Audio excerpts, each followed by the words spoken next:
Hello बच्चों। चलिए शुरू करते हैं new chapter winds storms and cyclones. बच्चों, ये तो आपको पता है कि बिना हवा के इस प्लेनेट पर जीवन संभव नहीं है और कई वर्षों से हम दूसरे ग्रहों पर जीवन तलाश रहे हैं, पर अभी तक ये संभव नहीं हो पाया क्योंकि किसी भी ग्रह पर हवा नहीं है और हवा के बिना जीवन संभव नहीं है। बच्चों, पृथ्वी के चारों तरफ का वातावरण कई गैसेस से बना है, जिसमें ऑक्सीजन और नाइट्रोजन सबसे ज्यादा हैं। इन्हीं गैसेस के मिक्सचर को हम हवा यानी एयर बोलते हैं।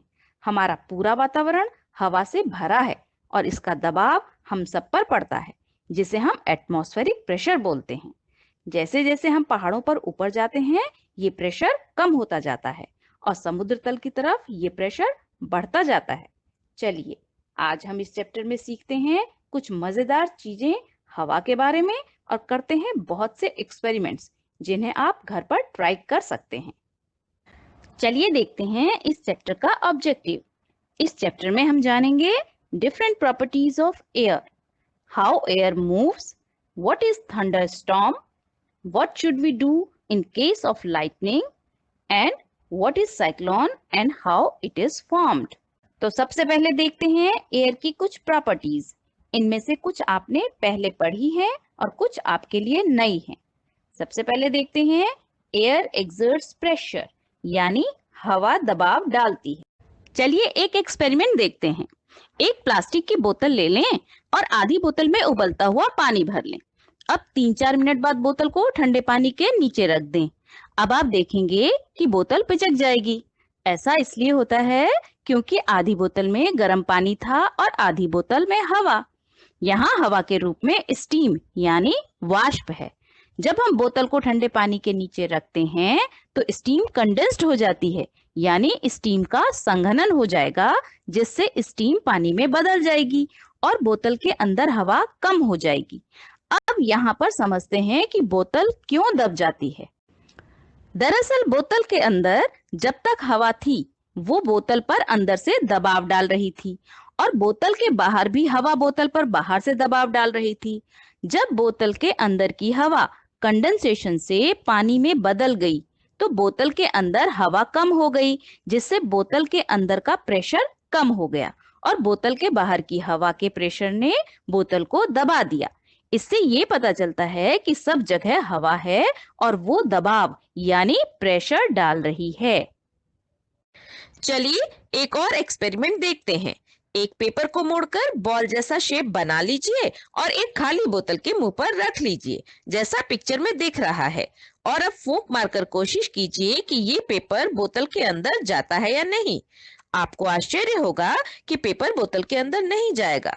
ऐसा इसलिए क्योंकि जब हम तेज हवा डालते हैं तो बोतल के आगे की हवा अपनी जगह से मूव होती है, जिससे वहां जगह खाली हो जाती है और पेपर पर बाहर से लगने वाला प्रेशर कम हो जाता है, जिससे बोतल के अंदर की हवा का प्रेशर बाहर के प्रेशर की अपेक्षा ज्यादा हो जाता है और अंदर की हवा पेपर बॉल को बाहर पुश कर देती है और पेपर बॉल बाहर आ जाती है।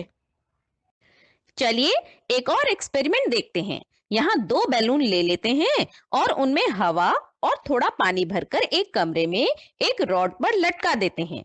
अब हम देखते हैं कि दोनों बैलून्स के बीच में कुछ नहीं है, पर जैसा हमने पहली वाली एक्सपेरिमेंट में देखा कि सब जगह हवा है और वो सभी चीजों पर प्रेशर डाल रही है।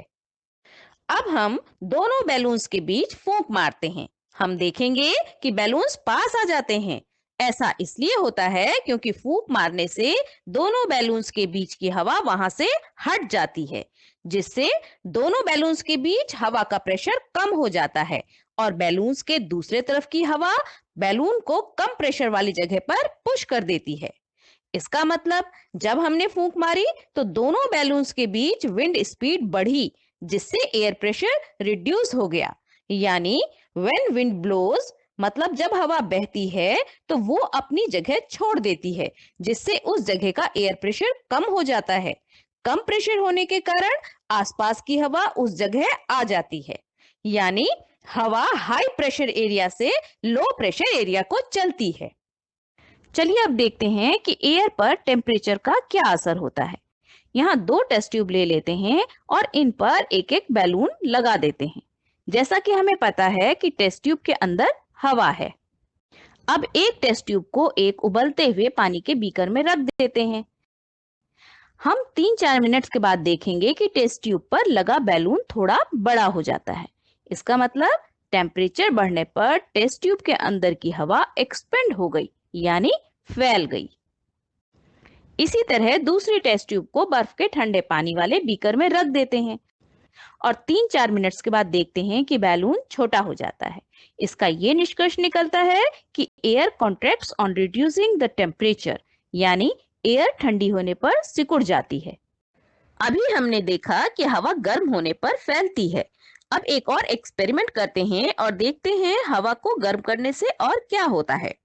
ये एक हॉट एयर बैलून है। कुछ देशों में बहुत पॉपुलर है। इसके अंदर की हवा को बड़े बड़े गैस सिलेंडर्स की मदद से गर्म किया जा रहा है, जिससे धीरे धीरे आपके आसपास की हवा गर्म हो जाती है और ऊपर चली जाती है और ठंडी हवा उसकी जगह ले लेती है। इसी तरह बैलून के अंदर की सारी हवा कन्वेक्शन प्रोसेस से गर्म हो जाती है और गर्म होकर बैलून हवा में ऊपर जाने लगता है। इसका मतलब हवा गर्म होने पर हल्की भी हो जाती है। अंदर की हवा बाहर की हवा से हल्की होने के कारण ये ऊपर उड़ने लगता है। तो बच्चों, अभी तक हमने एयर की 6 प्रॉपर्टीज देखी। फर्स्ट, एयर एक्सर्ट्स प्रेशर, यानी हवा अपने सभी वस्तुओं पर प्रेशर डालती है। सेकेंड, विंड रिड्यूसेस प्रेशर, यानी हवा के मूवमेंट से प्रेशर कम हो जाता है। Third, on cooling air contracts, यानी हवा ठंडी होने पर सिकुड़ जाती है। Fourth, on heating air expands, मतलब गर्म करने पर हवा फैलती है। Fifth, on heating air becomes lighter, गर्म करने पर हवा हल्की हो जाती है। Sixth, air moves from high pressure area to low pressure area, यानी हवा हाई प्रेशर जोन से लो प्रेशर जोन को मूव करती है। अच्छा, चलिए समझते हैं वायुमंडल यानी एटमॉस्फेयर को। एटमॉस्फेयर यानी पृथ्वी के चारों तरफ फैली हुई गैसेस, जिसे हम एयर या वायु भी बोलते हैं। जैसा हमने पहले भी देखा कि एयर में बहुत सारी गैसेस मिली होती हैं, पर एयर का लगभग 90% ऑक्सीजन और नाइट्रोजन गैसेस बनाती हैं। एटमॉस्फेयर में एयर के साथ वेपर्स यानी वाष्प की फॉर्म में वाटर भी होता है और डस्ट के कुछ हल्के पार्टिकल्स यानी कण भी मिले होते हैं। आप ये तो जानते ही हैं कि अर्थ की ग्रेविटेशन फोर्स यानी गुरुत्वाकर्षण शक्ति हर चीज को अपनी तरफ खींच रही है। इसी तरह से एयर और उससे मिलने वाले वेपर्स और डस्ट पार्टिकल्स को भी ग्रेविटेशन फोर्स अपनी तरफ खींचती है, जिससे अर्थ पर मौजूद हर चीज पर एयर का एक प्रेशर पड़ता है, जिसे हम एटमॉस्फेरिक प्रेशर या वायुमंडलीय दबाव बोलते हैं। इस दबाव को बैरोमीटर की मदद से नापा जा सकता है। जैसे जैसे हम पहाड़ों की तरफ जाते हैं, एटमॉस्फेरिक प्रेशर कम होता जाता है और जैसे जैसे हम समुद्र तल यानी निचले इलाके की तरफ जाते हैं, तो एटमॉस्फेरिक प्रेशर बढ़ता जाता है। ऐसा इसलिए होता है क्योंकि पहाड़ों की तरफ जाने से हमारे ऊपर की एयर कम होती जाती है, जिस वजह से हमारे ऊपर की एयर का दबाव भी कम होता जाता है। पर जैसे जैसे हम निचले इलाकों की तरफ जाते हैं, हमारे ऊपर की एयर बढ़ती जाती है और हमारे ऊपर एटमॉस्फेरिक प्रेशर भी बढ़ता जाता है। जैसा आप पिक्चर में देख सकते हैं, ए के ऊपर बी और सी की तुलना में कम एयर है और जितनी कम एयर मौजूद होगी उतना कम एयर का प्रेशर भी होगा। आपको जानकर आश्चर्य होगा कि निचले इलाकों की तुलना में पहाड़ों पर खाने को पकाने में ज्यादा समय लगता है। ऐसा इसलिए होता है क्योंकि पहाड़ों पर एटमॉस्फेरिक प्रेशर कम होता है, पर हम प्रेशर कुकर के यूज से जल्दी खाना बना सकते हैं क्योंकि प्रेशर कुकर के अंदर एटमॉस्फेरिक प्रेशर की तुलना में ज्यादा प्रेशर क्रिएट किया जा सकता है। यही कारण है कि खाना पकाने के लिए प्रेशर कुकर के इस्तेमाल पर जोर दिया जाता है, जिससे गैस यानी ईंधन की भी बचत होती है। जैसा हमने देखा कि अर्थ के चारों तरफ का एटमॉस्फेयर बहुत सारी गैसेस से मिलकर बना है। ये गैसेस हमारे बहुत काम आती हैं। जैसे ऑक्सीजन तो आप सब जानते ही हैं, जो हमारे जीवन का आधार है। इसी तरह एक गैस है ओजोन। ओजोन गैस शील्ड का काम करती है, सूरज से बहुत सारी रेडिएशंस निकलती हैं जो हमारे जीवन के लिए खतरनाक हो सकती हैं, जैसे यूवी यानी अल्ट्रावायलेट रेडिएशंस, जो अर्थ पर जीवन मुश्किल कर सकती हैं।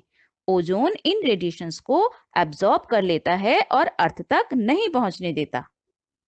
इसी प्रकार जब अर्थ की तरफ मेटियोराइट्स यानी उल्कापिंड आती हैं तो अर्थ के एटमॉस्फेयर में आते ही ग्रेविटेशनल फोर्स के कारण उनकी स्पीड कई गुना बढ़ जाती है और एटमॉस्फेयर में प्रेजेंट गैसेस से रगड़ने पर फ्रिक्शन पैदा होता है और फ्रिक्शन से हीट, जिससे वो जलकर राख में बदल जाती हैं और अर्थ तक नहीं पहुंचती। स्पेस से आने वाली किसी भी वस्तु के अर्थ के एटमॉस्फेयर में एंटर होने पर फ्रिक्शन से लगभग 1500 डिग्री सेल्सियस तक की हीट प्रोड्यूस होती है, जो किसी भी वस्तु को जलाकर राख बनाने के लिए काफी है। आप में से कुछ ने नील आर्मस्ट्रॉन्ग के बारे में सुना होगा, जो चांद पर जाने वाले पहले व्यक्ति थे। अब सोचिए कि जब वो अर्थ पर वापस आए तो उनका विमान एटमॉस्फेयर में कैसे एंटर किया होगा। बच्चों, ये फेज स्पेस मिशन का सबसे चैलेंजिंग फेज होता है और सबसे ज्यादा फेलियर्स इसी फेज में होते हैं। ओके बच्चों, आज इतना ही। मिलते हैं इस वीडियो के नेक्स्ट पार्ट में। Thank you.